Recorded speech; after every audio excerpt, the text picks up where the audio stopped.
নমস্কার, দেখছেন talk to Bangla. আমি অভিষেক রয়েছে আপনাদের সাথে। এই মুহূর্তে যে খবর নিয়ে উপস্থিত হয়েছে, সারা পৃথিবীর সংসদ একরকম ভাবে চললে ভারতবর্ষের সংসদ যে অন্যরকম ভাবে চলবে সেটা আজকে আরো একবার প্রমাণিত হয়ে গেল। কেন বলছি এই কথা? তার কারণ কেন্দ্রীয় সরকার যে কোনো মতেই সারা পৃথিবীর নিয়ম অনুসারে চলবে না, সেটা তারা কোথাও গিয়ে একদম পদে পদে প্রমাণ দিচ্ছে। কেন বলছি? তার কারণ আপনারা জানেন যে ওম বিড়লা, স্পিকার ওম বিড়লা লোকসভায় তার বিরুদ্ধে অবিশ্বাস প্রস্তাব এনেছিল ইন্ডিয়া এর 118 জন সাংসদ, এবং 118 জন সাংসদের আনা সেই অবিশ্বাস প্রস্তাবের উপর ভিত্তি করে বাজেট অধিবেশন তার যে প্রথম অধ্যায়, যেটা 15ই ফেব্রুয়ারি শেষ হয়ে গিয়েছিল, সেখানে আর আলোচনা হয়নি।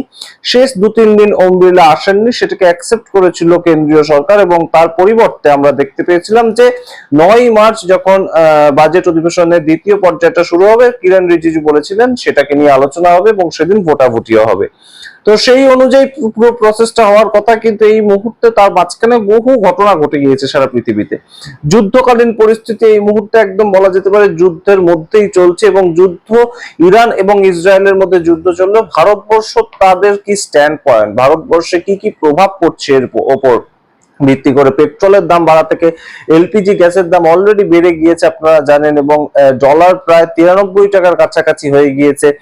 ক্রুড অয়েল সেটা 100 ইউনিটের বেশি ছাড়িয়ে গিয়েছে। তো সেই যে জায়গাগুলো এই মুহূর্তে ভারত সরকার কিভাবে সম্পূর্ণটাকে মোকাবেলা করার চেষ্টা করছে, একটা যুদ্ধকালীন পরিস্থিতিতে অবশ্যই একটা দেশের স্ট্র্যাটেজি থাকে, সেটা নিয়ে আলোচনা করা এই মুহূর্তে সেটাই কিন্তু চেয়েছিল বিরোধীরা, এবং তারা বলেছিল যে এই মুহূর্তটা কোনো মতেই অবিশ্বাস প্রস্তাবকে নিয়ে নাড়াঘাটা করার মতো নয়। কিন্তু কোনো মতেই এই মুহূর্তে সেই সমস্ত বিষয়কে নিয়ে একদমই আলোচনা করতে রাজি হলো না কেন্দ্রীয় সরকার। তার কারণটা আপনাদের নিশ্চয়ই জানা আছে যে কেন্দ্রীয় সরকার একদম কোথাও গিয়ে আলোচনা করার ক্ষেত্রটা যদি তৈরি করে, তাহলে তো তাদের প্রথম যেটা শুনতে হবে যে এই মুহূর্তে আমেরিকার ডোনাল্ড ট্রাম্প কিভাবে এতটা সাহস পান যে তিনি আপনাকে পারমিশন দেন 30 দিনের জন্য রাশিয়ার থেকে তেল কেনার। এই প্রশ্নটা তো ফেস করতে হবে নরেন্দ্র মোদীকে। যদিও নরেন্দ্র মোদী আসেননি সংসদে, কিন্তু এস জয়শঙ্কর এসেছিলেন, ভারতবর্ষের বিদেশ মন্ত্রী, এবং এস জয়শঙ্কর অদ্ভুত একটা ঘটনা ঘটিয়েছেন।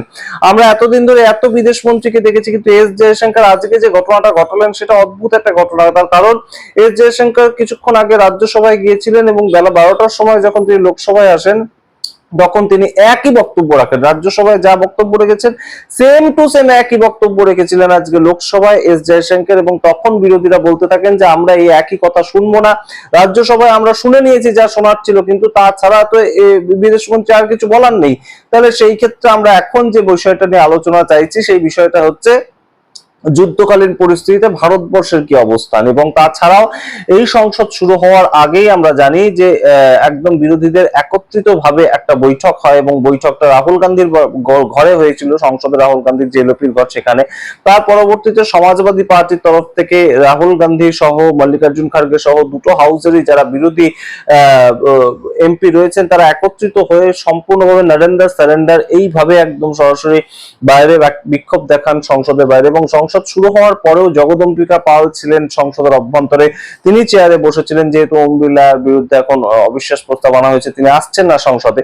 তো সেই জায়গা থেকে একদম সরাসরি তিনি তার সামনে এই ধরনের বক্তব্য রাখা হয়, এবং তিনি সম্পূর্ণ শুধুমাত্র কিরণ রিজিজুকে বলতে দেন, পার্লামেন্ট অ্যাফেয়ার্স মন্ত্রী, তিনি বলতে দেন এস জয়শঙ্করকে, কিন্তু তারা তাদের মতোই বলতে থাকেন বিভিন্ন বিষয় নিয়ে, এবং অবশ্যই কিরণ রিজিজু চাপ দিতে থাকেন যাতে ওম বিড়লাকে নিয়ে আলোচনাটা হয়। ওম বিড়লাকে নিয়ে যেহেতু 20 দিনের আগে প্রস্তাব দিয়েছিল অবিশ্বাস প্রস্তাব, সেটাকে নিয়েই যাতে আলোচনাটা হয়। অর্থাৎ এই মুহূর্তে যাতে কোনো মতেই বেকায়দায় পড়তে না হয়, যুদ্ধকালীন পরিস্থিতিতে যে ট্রাম্পের কাছে ভারত সরকার মাথা নিচু করে রেখেছে সেটা যাতে কোনোভাবেই একদম সামনাসামনি চলে না আসে, এই বিষয়টা কিন্তু কোথাও গিয়ে কেন্দ্রীয় সরকার আজকে সম্পূর্ণভাবে চেষ্টা করে গেছে। এবং আমরা দেখতে পেয়েছি যে অদ্ভুত একটা পার্লামেন্ট চলেছে আজকে। তার কারণ বেলা 12টার সময় পার্লামেন্ট শুরু হয় লোকসভায়, এবং তার পরবর্তীতে পার্লামেন্ট কতক্ষণের জন্য বন্ধ হয়? 1 ঘন্টার জন্য আমরা দেখতে পাই, 2 ঘন্টার জন্য আমরা দেখতে পাই একদম 12টার থেকে বেলা 3টে পর্যন্ত পার্লামেন্ট বন্ধ করে দেওয়া হয়। এবং এই ছবিটা উঠে এসছে,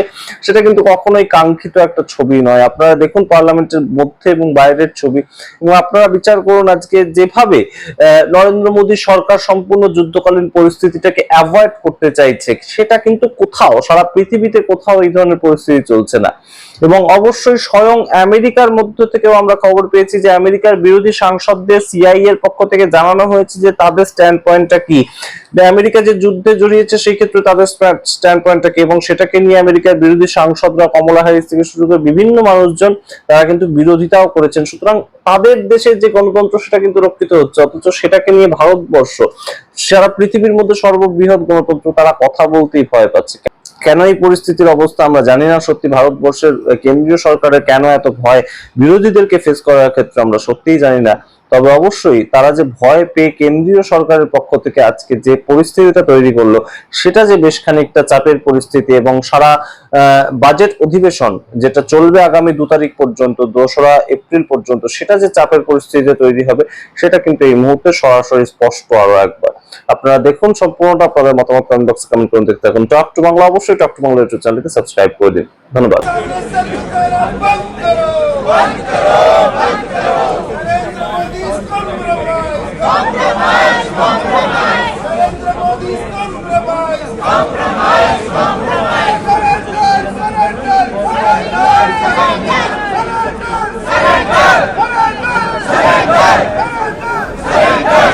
रेजोल्यूशन दिया और जब हम लोग तैयार हैं चर्चा करने के लिए, दूसरा मोशन लेके आने का क्या मतलब है? और जो आप बिना मतलब जो आवाज यहाँ उठा रहे, विदेश मंत्री ने इतना सुंदर से व्यापक रूप से अच्छी तरह से जो वक्तव्य दिया है, आप लोग सुनते नहीं है, आप लोग को सुनना नहीं है। I have never seen such irresponsible opposition party in my lifetime. This opposition party does not understand the basic ethics of this house, the rules of this house. They don't understand the values of the constitution. ये क्या चाहते हैं आप लोग? क्या एक परिवार, एक आदमी पूरा देश का महाराजा है क्या? इस देश में संविधान है, इस सदन में रूल है, आप लोग अपना ही दिया वाला रूल को नहीं मानते हैं। मैं कांग्रेस के जो थोड़ा सीनियर है, जो सीनियर इस हाउस में रहे, मैं आपसे कहना चाहता हूँ, थोड़ा अंतरात्मा में जाग के देखिए, आप जो ये हरकत कर रहे हैं ये इससे क्या भला हो रहा है देश का, और संसद का गरिमा को आप लोगों ने कितना गिराया है। अध्यक्ष महोदय, मैं खंडन करना चाहता हूँ और फिर से अनुरोध करता हूँ, जो प्रस्ताव आप लोगों ने लाया है, अनावश्यक जो प्रस्ताव लाया है, उस पे चर्चा करने के लिए हम लोग पूरा तैयार है। आप हिम्मत है तो अभी शुरू करो, हम लोग चर्चा के लिए तैयार है। माननीय सदस्यगण, जो माननीय संसदीय कार्य मंत्री ने कहा है कि आज का जो मोशन आया है वो आपके द्वारा आया है और उसको खुद स्पीकर साहब ने स्वीकार किया और आज के एजेंडे पे है और सरकार उस पे चर्चा करने के लिए तैयार है।